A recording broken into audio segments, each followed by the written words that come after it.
잠언 전서 강론 26번째입니다. 음행, 불을 품은 자의 어리석음, 이 제목으로 같이 은혜를 받기를 원합니다.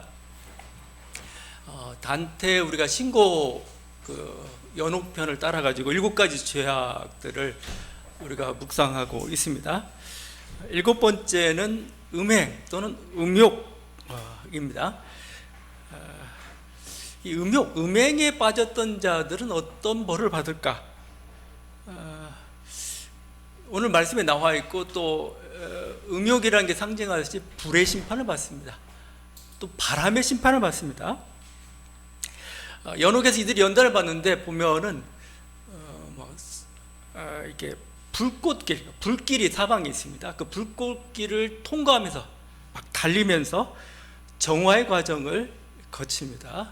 그래서 이 불을 품는 게 아니고 불꽃 사이를 지나가면서 정화의 과정을 거치고 하는 그 모습들, 그러면서 정결의 상징인 마리아죠. 마리아 이름을 부르고 또 마음이 청결한 자는 복이 있나 그 말씀을 암송하면서 이렇게 막 부지런히 달리면서 이제 연단의 과정을 받고 있습니다. 자, 이것은 연옥에서 일어난 일이고, 음행이라는 것은 종교적으로는 굉장히 큰 죄악에 일반 사회 윤리 속에서 가장 많이 언급되고 많이 중죄로 취급받는 게 사실 음행이라는 거예요.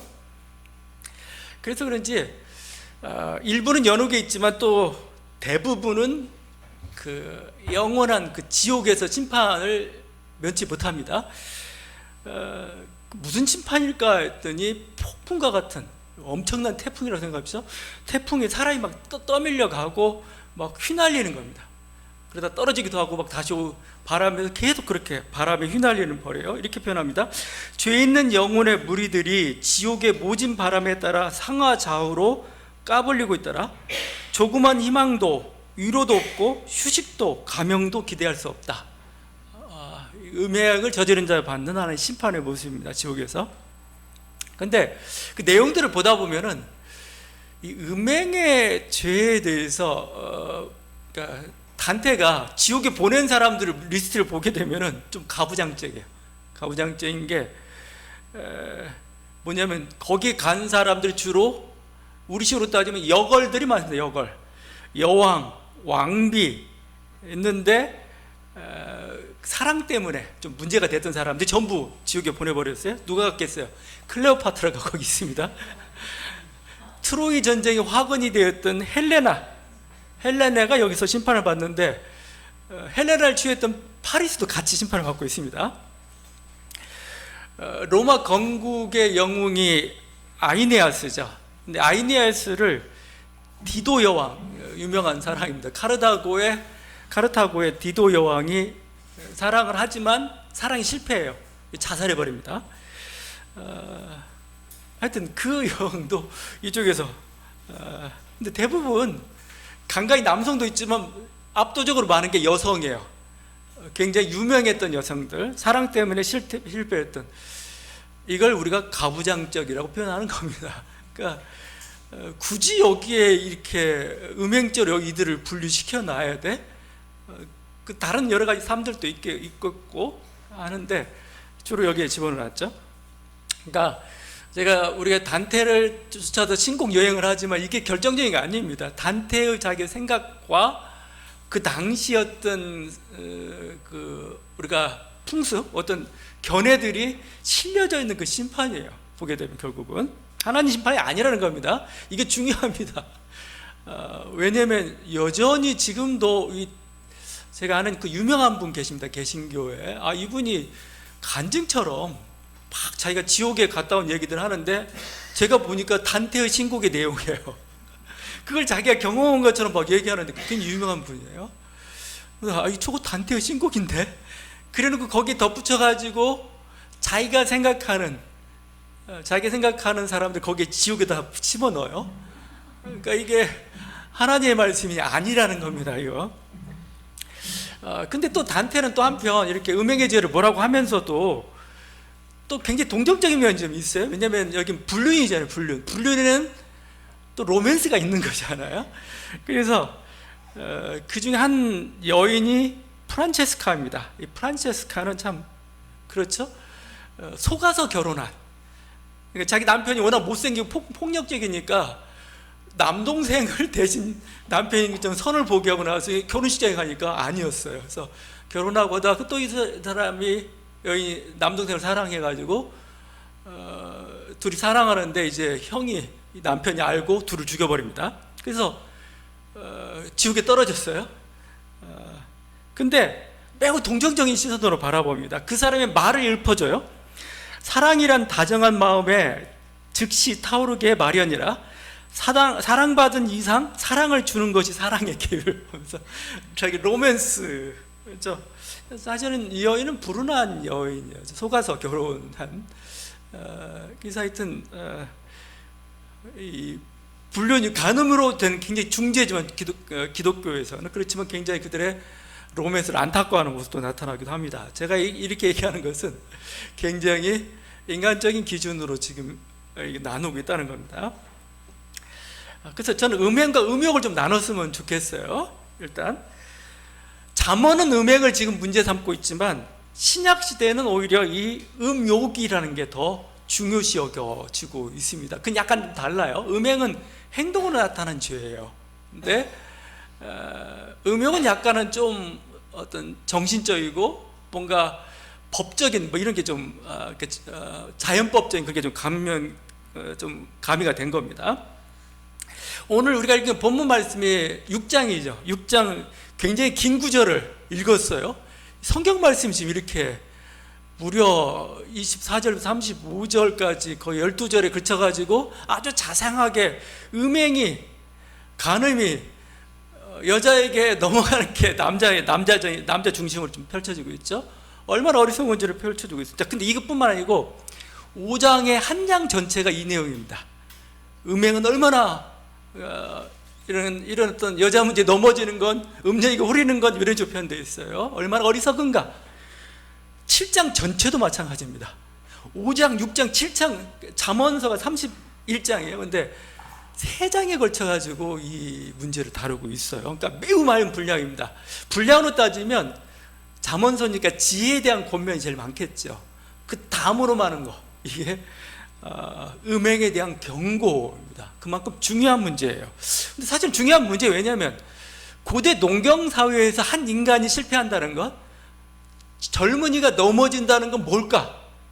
뭐 이제 불가피한 상황들 빼놓고요. 전쟁 이런 불가피한 상황들 빼놓고 넘어진다는 뭘까? 결국 가장 중요한 건 도박이겠죠. 하나가 남자에게서는 여자 문제입니다. 그러니까 우리가 주로 패가망신이라는 단어를 쓸 수 있는 것은 대부분 여자 문제, 남자에게서는 여자 문제가 이렇게 문제가 발생하는 거예요. 그러니까 뭐 우리가 사업하거나 뭐 농사를 짓거나 직업에서 실패하는 그 작은 실패예요. 근데 여자 문제에 실패하는 건 굉장히 큰 실패입니다. 여러분이 자녀를 위해서 기도할 때 결혼 놓고는 엄청나게 기도를 해야 됩니다. 그냥 단순한 기도 정도만은 아니에요. 자녀가 전쟁에 나갈 때 그냥 한 번씩만 하면 됩니다. 근데 자녀가 결혼을 앞두고 있으면 하루에 3번 기도해야 됩니다. 왜냐하면 그만큼 중요한 문제고 한 인생의 운명을 결정하는 그런 거예요. 그래서 이게 위험하기 때문에 지금 막 이렇게 재산뿐만 아니고 목숨마저도 위험합니다. 오늘 잠언 말씀 계속 경고하고 있잖아요. 26절, 음료로 말미암아 사람이 한 조각 떡만 남게 됨이며 음란한 여인은 귀한 생명을 사냥합니다. 너 재산 다 탕진하고 네 생명도 잃어버려. 27절, 28절, 사람이 불을 품고서야 어찌 그의 옷이 타지 아니하겠으며 사람이 숯불을 밟고서야 어찌 그의 발이 되지 아니하겠느냐. 불이야, 불. 이겁니다. 조심해 다뤄야 됩니다. 32절, 여인과 간음하는 자는 무지한 자라. 이것을 행하는 자는 자기의 영혼을 망하게 하며 상함과 능욕을 받고 부끄러움을 씻을 수 없게 되나니. 그렇죠? 34절, 남편이 투기로 분노하여 원수가 없는 날 용서하지 아니하고. 구구절절 네가 잘못된 선택을 하게 되면 이런 어떤 음행과 관련돼서 너는 죽을 수도 있어. 네 생명이 위험해. 즉 남편이 죽이죠. 이건 상대방에 대해서. 여기서 지금 음녀라고 지금 얘기가 나오고 있는데, 지금 여기 이제 가부장적 사회니까 아들에 대한 권면이니까 이런 식으로 나옵니다. 하여튼 음녀라고 할 때 음녀가 직업적 창녀가 아니에요. 직업적 창녀는 그래도 안전합니다. 더 무서운 건 뭐냐, 이웃집 여인이에요. 이웃집 여인이고 동네 여인이고 자기의 재산을 노리는 이방 여인이에요. 이게 가장 사람을 넘어지기 쉽게 만들고 재산도 탈취할 때 중요한 거였기 때문에, 그래서 여기 음녀라고 계속 나와. 음녀 쭉 내용을 읽다 보면 이건 음녀가 아니에요. 그냥 창녀 정도만이 아니에요. 쉽게 얘기하면은 가장 이웃집 여인이고 동네 여인이고 이방 여인이고 이런 거예요. 불륜이 무서운 것은 남편이 있기 때문에, 상대 여자의 남편이 보복이 행해집니다. 그리고 남편 보복이 무서운 거죠. 그래서 제가 계속 얘기할 때 어떤 성적인 범죄, 특별히 우리가 십계명에서 간음죄, 간음하지 말라라고 했을 때 그건 뭐냐, 그건 어떻게 표현하면 좋냐면 도둑질에 해당하면 됩니다. 도둑질. 왜냐하면 가장 소중한 보물이에요. 부부관계에서는 상대방이 가장 소중한 보물이고 어떤 성이란 가장 소중한 보물이에요. 이것을 빼앗아가는 겁니다. 이것을 빼앗아가는 거, 이것을 훔치는 거죠. 가장 큰 도둑질이라고 보면 됩니다. 예전에 혼전순결을 요구했죠. 근데 혼전순결을 요구한 어떤 고대 사회학적 배경을 보게 되면은 그 왜 순전순결을 요구하겠어요? 뭐 성이 거룩해서가 아니에요. 상품적 가치 때문에 그래요.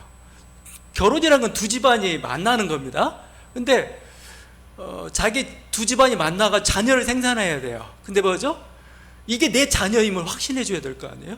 어떻게 그 자녀임을 확신해 줘요? 우리 아이는, 우리 딸은 순결해, 그죠? 한 번도 남자를 가까이 한 적이 없어. 깨끗한 상품이야. 가져가도 돼. 서로 이렇게 교환하는 겁니다. 사실은 이런 어떤 이 관계성에서 나오는 거예요. 그러니까 이 성윤리 문제의 출발은 사회적 관계성입니다. 관계성에서. 그래서 여러분이 오히려 잠언서가 제대로 성 문제를 다루고 있다고 봐요. 왜냐하면 여러분 5장, 6장, 7장을 다 읽어봐도 야, 하나님 말씀 십계명에서 간음은 죄라 했으니 죄를 범해서 안 돼, 이런 식으로 얘기하지 않아요. 항상 뭐냐면 너 잘못하다가 네 재산 빼앗겨, 남편한테 죽을 수도 있어, 이 얘기를 계속 반복하고 있어요. 그래서 네 우물에서 나는 생수로 넌 만족해, 여기서 그냥 처리해, 이런 식으로 굉장히 현실적이죠. 근데 이게 저는 맞다고 봐요.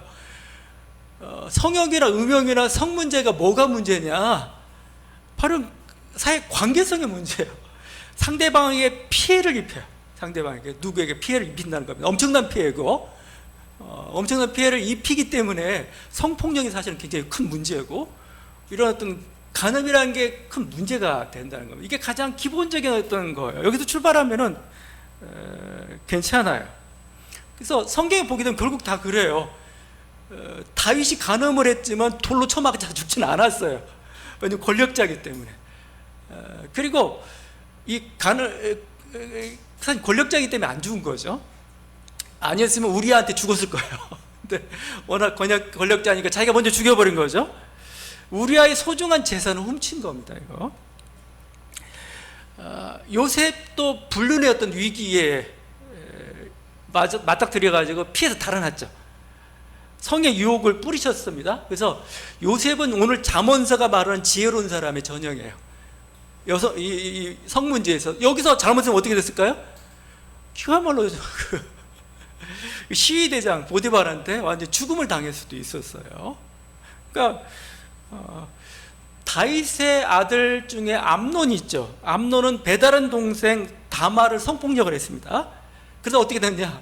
그 오라비 압살롬 이것 때문에 죽여버려요.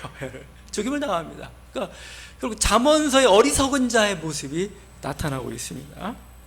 그러니까 제가 얘기하는 것은 이 성범죄가 그냥 어떤 무슨 종교적이고 무슨 거룩, 하나님 앞에 거룩, 그런 개념이 아니라는 거니까. 단독자로서 내 권역격이 아니고 사회적 관계성에서 벌어져요. 누구한테 피해를 입히고 피해에 대한 복수로서 하기 때문에 그 조심하라는 겁니다. 그걸 삼가라는 겁니다. 물론 선지자들이 음란함에 대해서 죄를 많이 책망을 하죠. 음란죄를 책망하는데 음란죄가 아니에요. 보면은 이건 우상숭배를 빗대서 하는 게 음란함입니다. 유다서에도 비슷합니다. 유다서에도 음란함이다 라고 표현할 때 음란함은 우상숭배를 가리켜요. 요한계시록도 마찬가지죠. 그리고 또한 우상숭배 제의 가운데 음란한 풍속이 따라요. 음란함이 문제가 돼서가 문제가 아니고 우상제의가 사실 문제인 겁니다. 여러분이 호세아서를 읽다 보면은 호세아서의 그 아내 고멜이죠. 고멜은 유명한 우리 복음성가가 있죠. 저 음탕한 저 고멜과 같이도 방탕하던 나에게, 방황하던 나에게 음탕한 저 고멜과 같이도, 그래서 막 그 고멜의 음란함과 비윤리성을 이 호세아 같이 점잖은 선지자를 버리고 또 어떤 다른 남자를 찾아간, 아니에요. 그게 왜냐하면 당시 다산의 풍습입니다. 다산의 풍습 중에 바알 우상 제의에 따른 하나의 풍습일 뿐이에요. 그렇죠? 그러니까 바알은 다산이에요. 다산 많이 낳고 이런 어떤 종교, 우상 종교입니다. 이 우상 종교이기 때문에 여기에 우상 음란한 어떤 성적인 그런 것들이 동반이 돼요. 그러니까 전 이스라엘 사회 여기에 다 감염이 된 겁니다. 그러니까 사회 구조적인 죄, 고멜도 피해자예요. 그냥 당시 풍습에 따라서 살았을 뿐입니다. 근데 결국 제가 이렇게 얘기하는 것은 막 가늠죄는 막 정말 하나님 앞에서 엄청난 범죄인 것처럼 취급하는 그런 방식으로 취급을 하지 않아요. 그게 아니고 이것은 어떻게 보면은 사회 관계성에서 벌어지는 죄, 엄청난 죄다. 이거에 대해서 우리가 분명해야 되고요. 근데 이제 종교가, 율법주의가 극성하게 되면은 이 음행죄가 강화가 됩니다. 여러분 대부분 극단적인 어떤 종교적 이 거룩을 중시하는 그쪽은 제일 먼저 공격하는 게 성윤리예요. 성범죄입니다. 가장 예민하게 보죠. 그래서 아마 십계명 같은 경우는 왕국 시대는 별로 취급도 안 받았던 것 같아요. 이스라엘 왕국 시대. 십계명 언제부터 이렇게 특히 간음죄 같은 게 심지어 돌로 쳐 죽이는 거 모세오경에 나와 있긴 하지만 언제 이게 극성화되느냐? 율법주의가 극성하면서, 그죠? 자기 단속 조치로서 이게 들어갑니다. 이건 뭐 이슬람도 마찬가지죠. 이슬람 율법주의, 이슬람 결국 율법주의입니다. 극성하니까 결국 그 중요한 것 중에 하나가 이런 성범죄. 그래서 나온 게 이 온통 여자의 몸을 차도르니 뭐니 그렇게 해가지고 막 다 뒤집어 씌우는 거죠. 왜 씌우느냐? 남성들로 하여금 성적 욕구를 일으킨다는 거예요. 아예 차단시켜 놓는 겁니다. 그러면 그냥 남성 걸 잘라버리지 왜 여성을 이런 통제 방향으로 가는 건가요? 그러니까 가부장제에다가 성적인 극단주의가 같이 결부가 되니까 이런 식으로 길을 가게 돼요. 미국 청교도도 마찬가지죠. 한국교회도 마찬가지입니다. 한국교회가 항상 사회를 바라보면서 사회가 망했다라고 하는 기준이 뭔지 해서 성윤리예요. 성윤리. 성적인 타락을 보면서 세상 망했다, 세상 이거 끝났다 이렇게 합니다. 항상 그러면 소돔과 고모라로 막 가버리고 막 그러죠. 근데 아이러니한 것은 성범죄가 가장 많은 것이 교회예요, 사실은. 그리고 목회자들이 넘어지고 있습니다. 이게 하여튼 이런 어떤 종교 쪽에 너무 극단화되고 강화되면서 성이라는 건 굉장히 아름다운 건데 이게 굉장히 터부시하고 멀리해야 될 아주 이런 것처럼 더 강화가 되어버렸어요. 이 음욕을 죄로 정한 건 지난 시간에도 우리 같이 묵상했으면 아퀴나스입니다. 그러니까 물론 그 전까지 있었어요. 근데 이것을 신학적으로 철학적으로 정립한 사람이 아퀴나스, 토마스 아퀴나스. 이게 신학대전에 나와 있습니다. 음욕을 뭐라고 표현하냐면 아퀴나스는 성적 쾌락에 대한 무절제한 욕구다. 성적 쾌락에 대한 무절제한 욕구.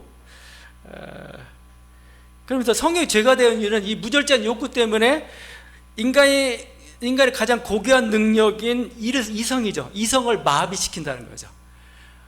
이런 어떤 극단적 어떤 쾌락을 추구하는 그 욕구 때문에 하나님의 자연법을 거스르게 만든다. 이래서 성욕, 음욕은 죄다 이렇게 나온 겁니다. 물론 정상적인 성욕이랄지 그것은 인정을 합니다. 그러니까 뭐냐면 하나님의 자연법이 하나님의 자연법은 뭐예요? 결국은 부부간의 사랑의 행위, 그리고 뭐죠? 종족 번식. 가장 중요한 건 자녀 출산입니다. 자녀 출산. 하나님은 자녀 출산을 위해 성을 허락하셨으니까 여기에 맞도록 운영을 해야 돼. 여기서 벗어나는 건 전부 죄가 되고 마는 겁니다. 자, 그래서 여러 가지 죄 리스트가 나오는데, 왜냐하면 이 토마스 아퀴나스의 의견이 아직도 우리 사회, 현대 교회에 통용되고 있습니다. 첫 번째, 혼인하지 않는 남녀 간의 차별적인 성관계는 이건 죄입니다.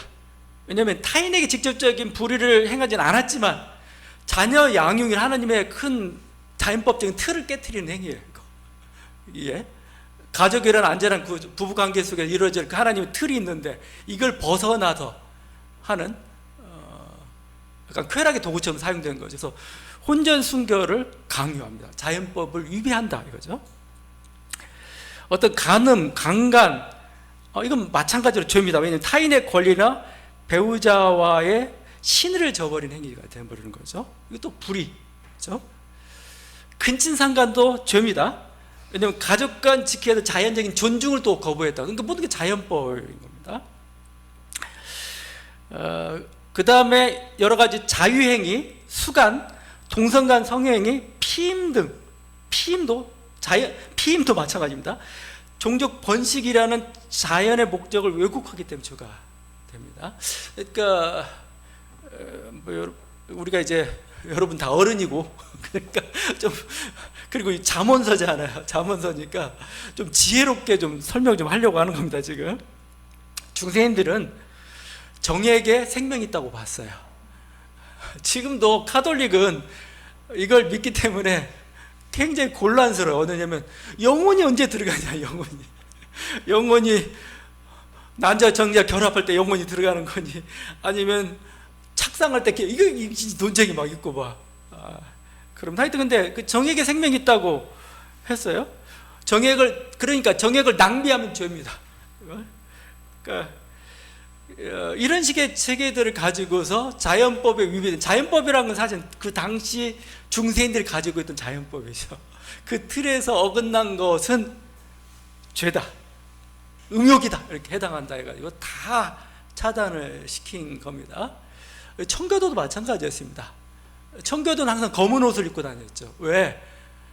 세상은 완전히 죄투성이었죠. 물론 그리스도의 은혜로 이렇게 구성받죠. 인간은 그 죄인이고 항상 죄에 있기 때문에 항상 청교도냐, 정말 청교도 깨끗해야 됩니다. 깨끗해야 되고, 그래서 청교도 규범 중에 성행위는 어떻게 해야 되고 어떻게, 그까지 다 지지를 해요.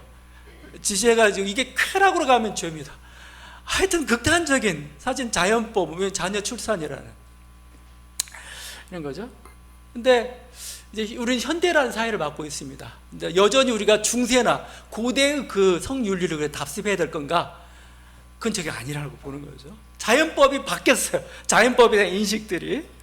정액에 누가 생명이 있다고 요즘은 믿어요? 아니죠. 이건 허망하죠. 과학이 밝혀내고 있습니다. 또 지구상에는 너무 많은 인구가 있어요. 너무 많은 인구가 있다 보니까 지구가 망가지고 다른 피조세계가 또 망가지고 있어요. 산하 제한이 필요한 시점이 됐습니다. 카톨릭은 아직도 산하 제한을 굉장히 엄격하게 금하죠. 산하 제한해서는 안 된다 이렇게 지금 가고 있지만, 전부 이거 아퀴나스 그 논리가 아직도 계속 진행이 되고 있어요. 그 다음에 그러니까 살해자는 피로 생긴 겁니다. 그럴 뿐만 아니라 성적 욕구라는 것은 불가항력적이에요. 내가 다스릴 수 있는 성질이 아니에요. 이건 본성과 같은 겁니다. 현대 심리학이 얼마나 잘 규명을 하고 있습니까? 성적 욕구가. 그래서 프로이트 같은 사람은 아예 리비도, 성적 욕망이 뭐요? 그걸 핵심으로 해가지고 인간의 정신세계나 인간의 성장을 분석하고 있잖아요. 문화도 이것도 이렇게 분석하고 있고, 그게 꼭 틀린 거냐? 어느 정도 맞아요. 그러니까 억누른다고 될 수 있는 게 아니라는 겁니다. 안전하고, 그러니까 안전하면서도 피해가 없으면 또 어떤 그런 배출 통로들을 마련해 줘야 돼요. 그러니까 마치 심리학이나 요즘 가칭은 이것은 불과 같은 거고 아주 강물과 같은 거예요. 이거 위험하다고 해서 다 버려버려요? 안 써요? 안 되죠. 관리 잘하면 됩니다. 아궁이 속에 넣어놓고 화로 속에 넣어놓고 수로 만들어주고 하면은 아름답게 잘 사용할 수가 있어요. 그래서 안전하면서 그걸 완전히 통제가 틀어 막는다고 되는 게 아니라는 겁니다. 또 요즘 나오는 건 성적 자기 결정권을 얘기하고 있잖아요. 이게 자기가 결정할 수가 있어요. 성적인 그거에 대해서는. 그건 소중한 권리, 헌법적 권리이기도 하고 그렇습니다. 이건 가족 관계도 이제는 새롭게 다양하게 조명이 되고 있어요. 실제 가족 관계에 대한 조명은 새로운 가족 관계 예수님이 얘기했어요. 뭐냐면 하늘나라에서는 이제 장가가는 일 없고 시집가는 일 없다 이거예요. 예수님이 장가도 안 가고 시집도 안 가고 부활하는 데에서는 뭐 이렇게까지 얘기해놨어요. 천국에는 가족이 없어요. 전부가 가족이에요. 그건 가족이 없는 거나 마찬가지죠. 근데 예수님들이 먼저 흐트러놨고, 그 다음에 요즘은 이제 가족이 뭔가에 대한 걸 계속 정의가 다시 새롭게 좀 되고 있고, 이걸 그냥 타락했다는 게 아니고, 이게 어떻게 보면은 저는 그것도 하나님의 뜻이라고 봐요. 하나님이 새롭게 어떤 인간 공동체를 이끌어 가는데 새로운 어떤 자연법들이 주어지고 순종하는 게 좋습니다. 고대의 중세 윤리를 고집해서 안 된다는 거죠. 그래서 잠언서의 교훈으로 돌아가서 성역이 왜 제가 보니까 그래서 오히려 잠언서가 더 현실적이에요. 지금 보니까 잠언서의 성윤리에 대한 태도가 오히려 현대 사회에, 그리고 이걸 중심으로 성윤리를 펼치는 게 좋겠다 이거죠. 음행이 죄가 되는 건 뭐냐? 기본적으로 다른 사람에게 피해를 주기 때문에 그래요. 이게 한 가지만 명심하면 됩니다. 이게 관계성의 죄라는 거죠. 그러니까 성폭력은 얘기했지만 타인의 가장 소중한 재산을 빼앗거나 손상시키는 죄죠. 그래서 결국은 저는 이 잠언 말씀을 새롭게 해서 성윤리에 대해서 가장 기초부터 다시 쌓았으면 좋겠습니다. 기독교에서 전혀 그쪽을 탕하지 않고, 저는 그 잠언서가 오히려 현실적으로 자꾸 얘기하는 겁니다. 오히려 현실적이고 이게 문제다는 겁니다. 이걸 잘 관리하면은 성은 아름다운 거고 잘 활용하면 되는 겁니다. 제가 단테의 책을 읽다가 단테의 신곡에 동성애에 대한 심판 부분이 나왔어요. 그래서 한번 재밌게 한번 읽었는데, 동성애자들은 어디가 있을까요? 단테 중세 사람이고 아퀴나스의 영향을 받았으면은 또 중세에는 거의 동성애자는 화형에 처할 정도까지 했으니까. 근데 신곡에서 보게 되면 동성애자가 지옥에도 있고 연옥에도 있어요. 그래서 이거 뭐지? 제가 한번 자세히 한번 읽어봤습니다.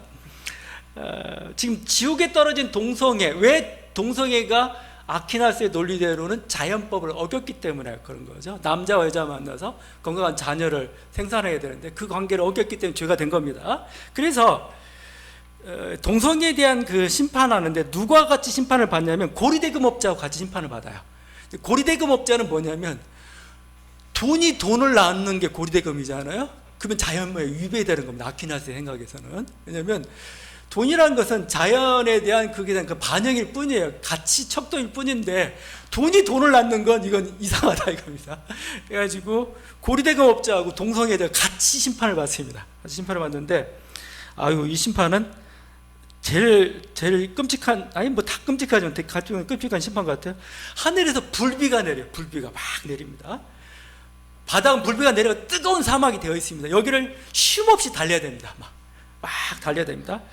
잠깐이라도 멈추면 어떻게 될까? 나도 힘들어. 잠깐이 멈추면 어떻게 되냐면 100년 동안 누워서 불꽃을 그대로 맞아야 돼요. 그래서 이런 심판을 받습니다. 자, 근데 재밌는 건 그 단테가 이 서술하는 분량을 보게 되면 지옥에서는 동성애자 한두 마디밖에 안 나와요. 누구 구체적인 인물도 안 나옵니다. 연옥은 동성애자가 더 많아요. 연옥에 간 동성애자가 더 많아요. 왜 그랬을까? 연옥이라는 건 뭐예요? 천국에 갈 수 있어요. 정화의 과정을 거쳐가지고. 아마 제가 그 유추해 보건데 사실 동성애자 중에 탁월한 문인들이 많아요.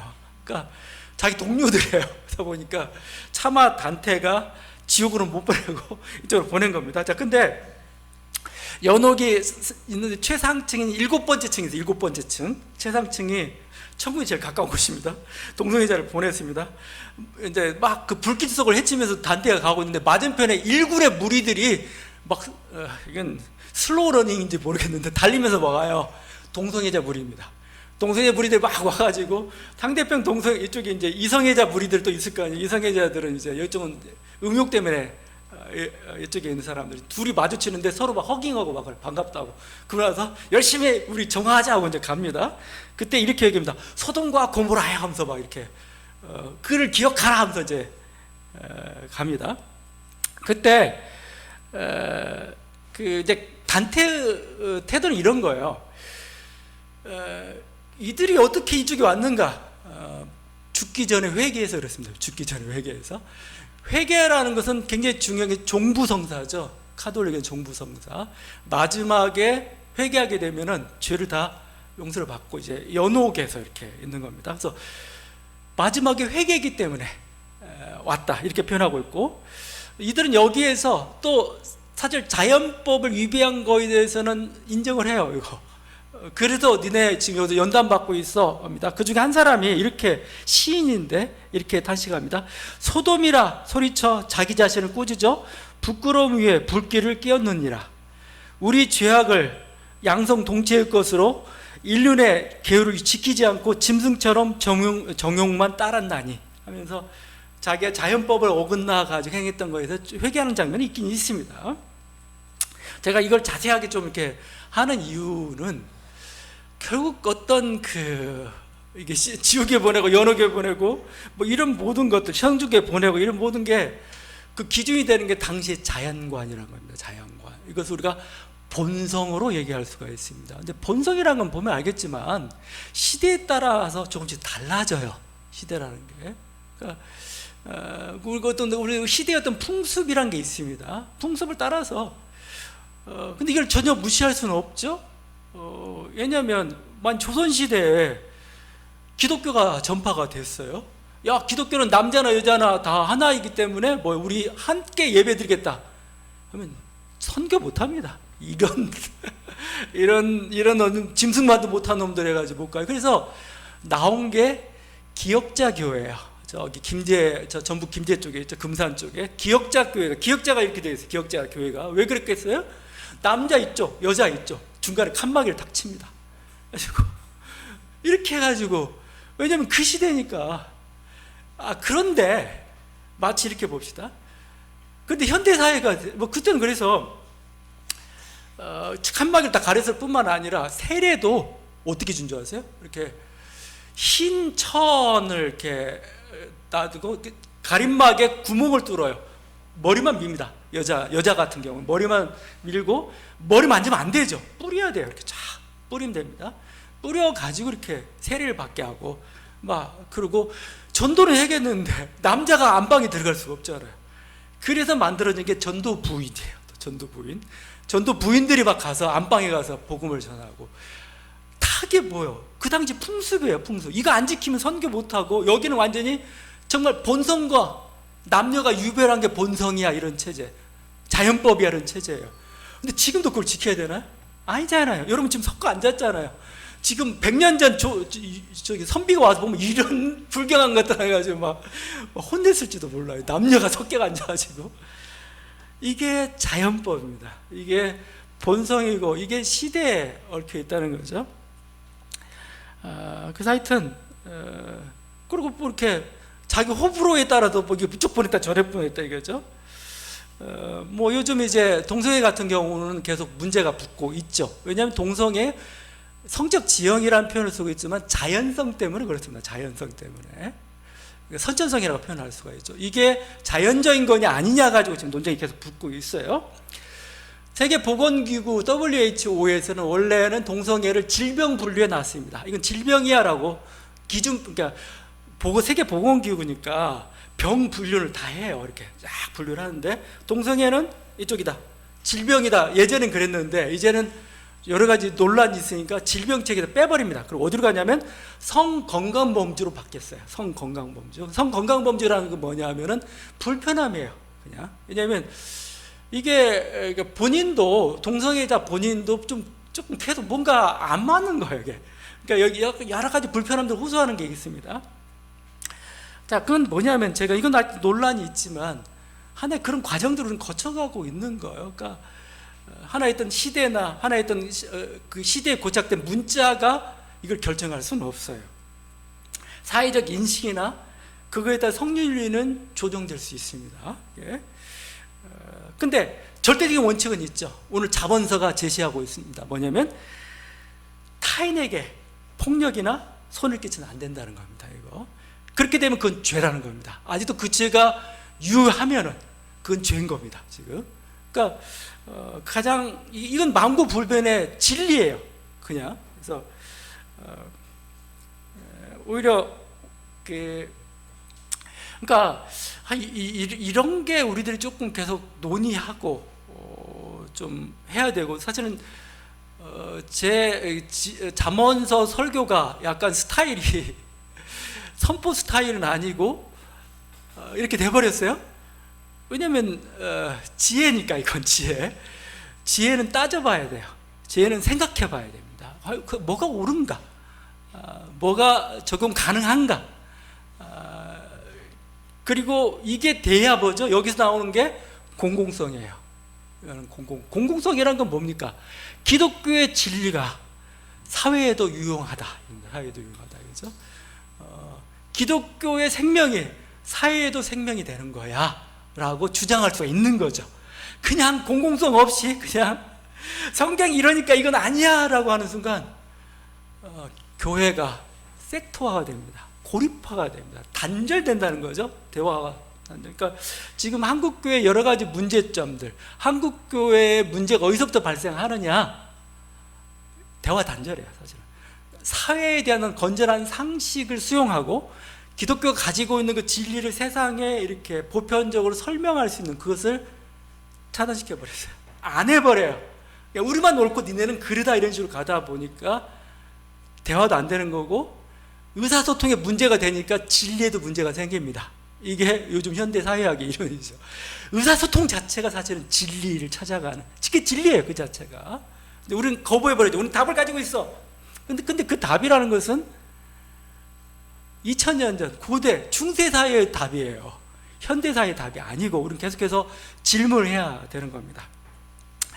그래서 제가 7가지의 죄를 다루고 있지만 오히려 끝내는 느낌은 7번째 죄는 마무리가 다시 잠언의 글로, 물론 그동안 잠언이었지만 잠언 본래 돌아가는데 오히려 여러분에게 방주한 같은 느낌이 들어버려요. 왜냐하면 분노하지 말아야 되는데 분노를 너무 정당해져가지고 난 분노해도 돼, 나는 교만해도 돼, 이렇게 간 것 같아서 좀 그렇지만, 근본적인 건 뭐냐면 왜 죄인가, 왜 잘못인가를 우리들이 따져봐야 돼요.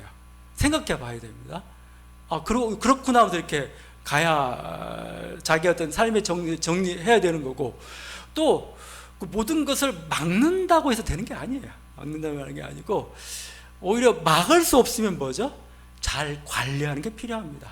그래서 적절히 관리하고 잘 이용할 수 있도록 만들어주고, 성이라는 것은 하나님께서 인간에게 주는 아름다운 선물이죠. 근데 계속 얘기하지만 성은 불과 같고 거친 강물과 같습니다. 잘 관리하고 물기를 잘 내어야 위험하지 않아요. 여러분, 우리 자녀나 우리 가정이 이렇게 성숙하고 아름다운 사랑을 이룰 수 있는 저와 여러분들에게 바랍니다. 기도하시겠습니다.